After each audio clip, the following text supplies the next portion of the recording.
Bakunzi ba Eliona TV turabaramukije tubipfuriza n'umugisha w'Imana nkuko twagiye tubiyemerera yuko tuzogenda turaca hatandukanye kugira ngo tubashikirize amakuru y'irya nino na cane mu bijanye novuga n'ivyagakiza. Aho rero kuri no munsi novuga ishirahamwe ACP ryari ryatunganije inyigisho zerekeye inyigisho zari zitunganirijwe abakozi b'Imana no kuvuga abapastori mbere abungere aho rero izo nyigisho zari zitunganijwe ku misi ibiri. Izo nyigisho rero nkuko twari twahishikiye zari inyigisho novuga zerekana neza ingene umuntu akwiye kuzana novuga kurondera intama yazimiye canke kurondera umwana w'umuntu kugira ngo amuzane kugakiza.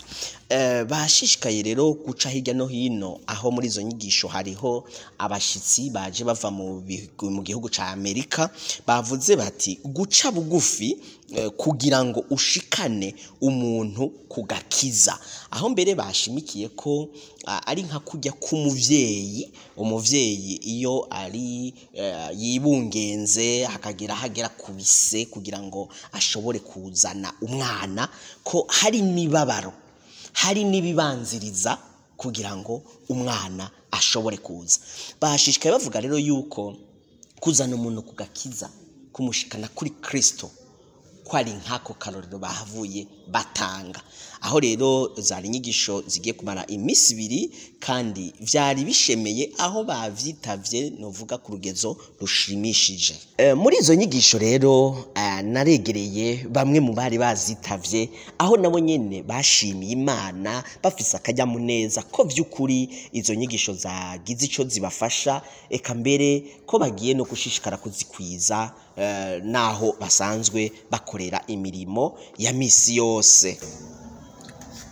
Ego jewe nitwa Nimubona Salvatore nkaba nsanzwe ndi umukozi w'Imana umuvugabutumwa mu ishengero ry'ababatisi. Rero nari mw'urwo ruganda nyene rwatunganijwe na ACP.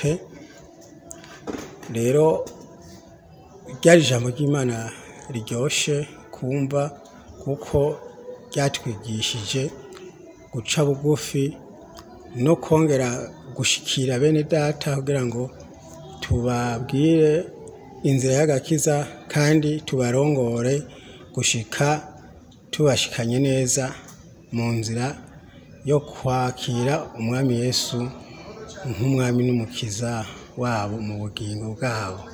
Rero twebwe maze kuja mu ruganda umukozi w'Imana yari yaje avuye muri Amerika.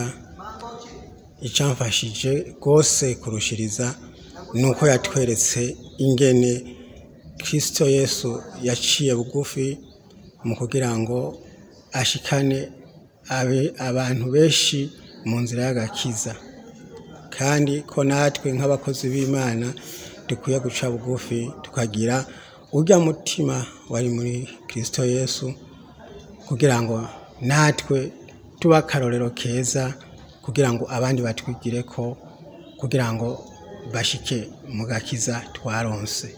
Rero ico gihe icamfashije nuko umukozi w'Imana yatweretse intumbero nziza kwari guca bugufi kandi kwari ukomera guca mu mibabaro ukemera ugaca mu bibazo kugira ngo urondere intama yazimiye, kuko na Kristo mu kugira ngo ashikane ishengero yaciye mu mibabaro ikomeye kugeza naho yemera kuja ku musaraba arondera ishengero arondera twebwe kugira ngo adushikane mu nzira y'agakiza. Rero nk'abakozi b'Imana twari mu rwo ruganda iryo jambo ryo kuca bugufi cyane kugira ngo dushikane abandi mu gakiza iryo yaramfashije cyane. Imana ibahezagire. Ico tubandanya dusaba nka twebwe abari mu izo nyigisho tukaba twaragize icyo dufasha kuko uwo mushitsi twaramusabye kugira ngo aze yongere agaruke yongere atwigishe n'iyindi ntumbero aduhe n'irindi jambo ryo kudufasha mu nzira turimo. Rero twiteze uko tuzobandanya twitaba urwo ruganda igihe uwo mukozi w'Imana azoba yagarutse. Murakoze cyane. Murakoze cyane namwe, Imana ibahezagiye.